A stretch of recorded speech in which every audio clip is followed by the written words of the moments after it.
ஒன்று மக்கபேயர் அதிகாரம் 13. சீமோனின் தலைமை. சீமோன் தலைவராதல். யூதேயா நாட்டின் மீது படையெடுத்து அதை அழித்தொழிக்கும்படி திரிபோ பெரும் படை திரட்டியிருந்தான் என்று சீமோன் கேள்விப்பட்டார். மக்கள் அஞ்சி நடுங்கியிருப்பதைக் கண்டு அவர் எருசலேம் சென்று மக்களை ஒன்று சேர்த்தார்.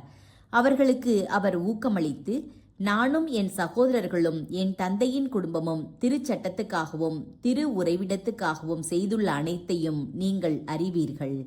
நாங்கள் புரிந்துள்ள போர்களையும் எதிர்கொண்ட இடுக்கண்களையும் அறிவீர்கள்.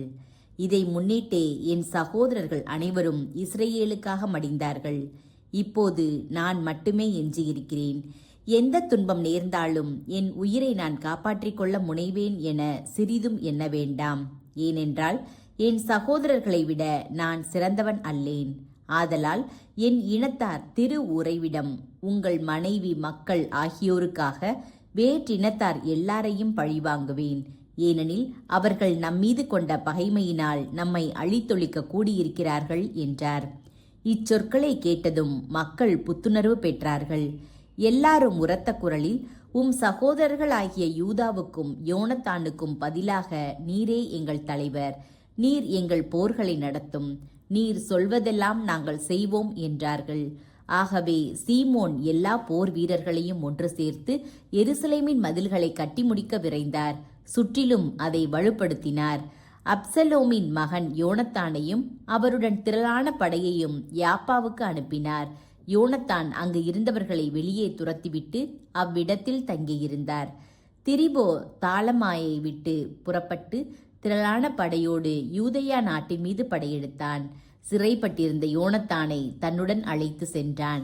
சமவெளிக்கு எதிரில் அதீதாவில் சீமோன் பாசறை அமைத்தார்.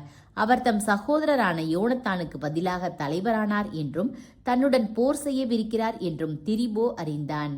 ஆகவே அவரிடம் தூதர்களை அனுப்பி, உம் சகோதரரான யோனத்தான் வகித்திருந்த பொறுப்புகள் தொடர்பாக அரசு கருவூலத்துக்கு அவர் செலுத்த வேண்டிய பணத்தை முன்னிட்டு அவரை நாங்கள் சிறைப்படுத்தியிருக்கிறோம்.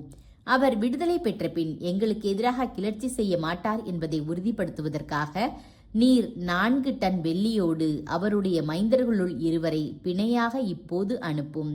நாங்கள் அவரை விடுவிக்கிறோம் என்று சொன்னான்.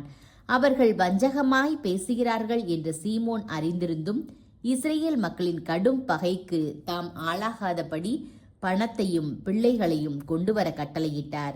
ஏனெனில் சீமோன் பணத்தையும் பிள்ளைகளையும் திரிபோவுக்கு அனுப்பாததால் தானே யோனத்தான் மடிந்தார் என மக்கள் சொல்லக்கூடும் என்று அஞ்சினார்.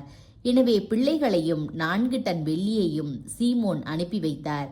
ஆனால் திரிபோ தான் சொன்ன சொல்லை மீறி யோனத்தானை விடுதலை செய்யவில்லை.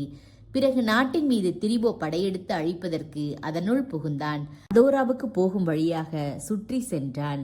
அவன் சென்ற இடமெல்லாம் சீமோனும் தன் படையோடு அவனுக்கு எதிராக அணிவகுத்து சென்றார்.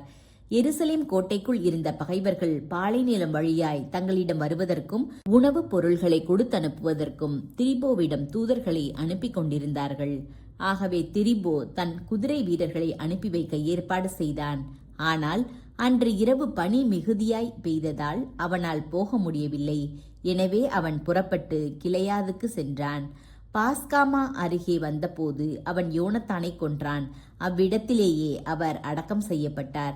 பிறகு திரிபோ தன் நாட்டுக்கு திரும்பி சென்றான். சீமோன் தன் சகோதரரான யோனத்தானின் எலும்புகளை எடுத்து வர செய்து தன் மூதாதையரின் நகரமாகிய மோதனியில் அவற்றை அடக்கம் செய்தார். இஸ்ரேலர் எல்லாரும் பெரிதும் துயரம் கொண்டாடினர். அவருக்காக பல நாள் அழுது புலம்பினர். சீமோன் தன் தந்தையினுடையவும் சகோதரர்களுடையனவும் கல்லறைக்கு மேல் முன்னும் பின்னும் பளபளப்பான கற்கள் பதிக்கப்பட்ட நினைவு மண்டபம் ஒன்றை எழுப்பினார். தொலையிலிருந்து பார்க்கக்கூடிய அளவு அது உயர்ந்திருந்தது. தம் தாய் தந்தைக்கும் 4 சகோதரர்களுக்கும் எதிராக 7 கூர் கோபுரங்களை அவர் எழுப்பினார். இந்த கூர் கோபுரங்களுக்கு வேலைப்பாடுகள் கொண்ட பின்னணி அமைப்பு ஒன்றை நிறுவினார். உயர்ந்த தூண்களை எழுப்பி அவற்றின் மேல் நிலையான நினைவு சின்னமாக இருக்கும்படி படைக்கலன்களை பொறித்தார். கடற்பயணம் செய்யும் யாவரும் காணும்படி படைக்கலங்களுக்கு அருகே கப்பல்களை செதுக்கி வைத்தார். அவர் மோதையின் நகரில் கட்டிய இந்த கல்லறை இந்நாள் வரை இருக்கிறது. இளைஞரான அந்தியோக்கு மன்னனுக்கு எதிராய் திரிபோ சூழ்ச்சி செய்து அவனை கொன்றான். அவனுக்கு பதிலாக ஆசியாவின் அரசனாகி முடிப்புனைந்து நாட்டுக்கு பேரிடர் விளைவித்தான். சீமோன் யூதேயாவின் கோட்டைகளை கட்டி சுற்றிலும் உயர்ந்த காவல் மாடங்கள், பெரிய மதில்கள், கதவுகள், தாழ்பாள்கள் ஆகியவற்றை அமைத்து கோட்டைகளை வலுப்படுத்தினார்.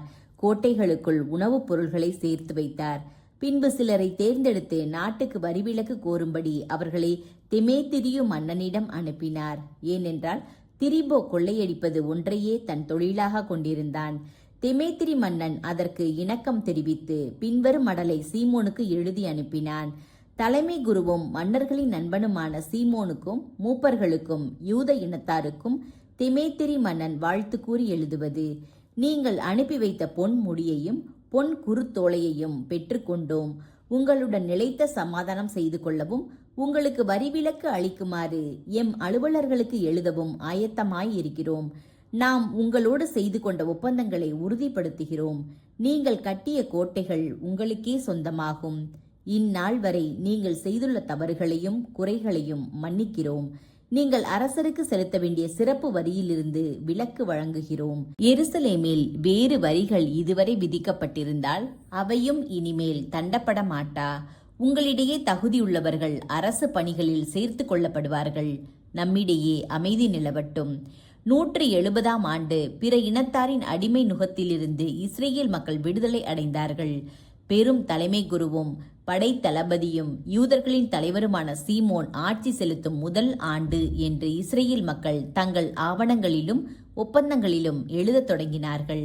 அக்காலத்தில் சீமோன் கசாரா நகரை முற்றுகையிட்டு படைகளால் அதை சூழ்ந்து கொண்டார்.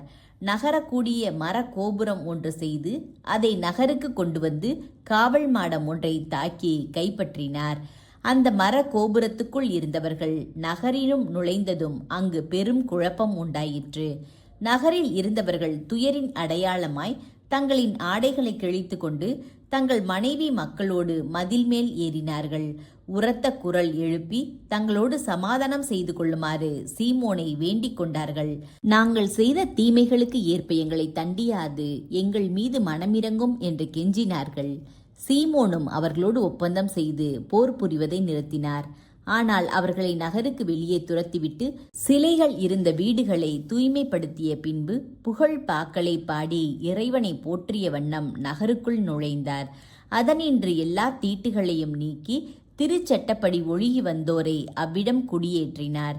அதை மேலும் வலுப்படுத்தி அதில் தமக்கென ஓர் இல்லத்தையும் அமைத்து கொண்டார். ஆனால் எருசலேம் கோட்டைக்குள் இருந்தவர்கள் வெளியே நாட்டுப்புறம் போகவும் நகருக்குள் வரவும் வாங்கவும் விற்கவும் தடை செய்யப்பட்டிருந்தார்கள். ஆதலால் அவர்கள் பசியால் வருந்தினார்கள். பலர் பட்டினியால் மடிந்தனர். இறுதியில் அவர்கள் சீமோனிடம் கதறி அழுது தங்களுக்கு அமைதி அளிக்குமாறு அவரை வேண்டிக் கொண்டார்கள். அவரும் அவ்வாறே செய்தார். ஆனால் அவர்களை அவ்விடத்தினின்று துரத்திவிட்டு கோட்டையை தீட்டுகளினின்று தூய்மைப்படுத்தினார். இஸ்ரேலின் பெரும் பகைவன் அழிக்கப்பட்டதால் 171ஆம் ஆண்டு 2ஆம் மாதம் 23ஆம் நாள் புகழ் பாக்களையும் நன்றி பாக்களையும் பாடிக்கொண்டும் குருத்தோலைகளை பிடித்து கொண்டும் யாழ், கைத்தலம், சுரமண்டலம் ஆகிய இசைக்கருவிகளை மீட்டு கொண்டும் கோட்டைக்குள் யூதர்கள் நுழைந்தார்கள். அந்த நாளை ஆண்டுதோறும் அவர்கள் மகிழ்ச்சியாய் கொண்டாட வேண்டும் என்று சீமோன் கட்டளையிட்டார். கோட்டைக்கு அருகில் இருந்த கோவில் மலையை மேலும் வலுப்படுத்தி அதில் அவரும் அவருடன் இருந்தவர்களும் வாழ்ந்தார்கள். தம் மகன் யோவான் ஆண்மை கொண்டவராய் இருக்க கண்ட சீமோன் அவரை படைகளுக்கெல்லாம் தலைவராக ஏற்படுத்தினார். யோவான் கசாராவில் வாழ்ந்து வந்தார்.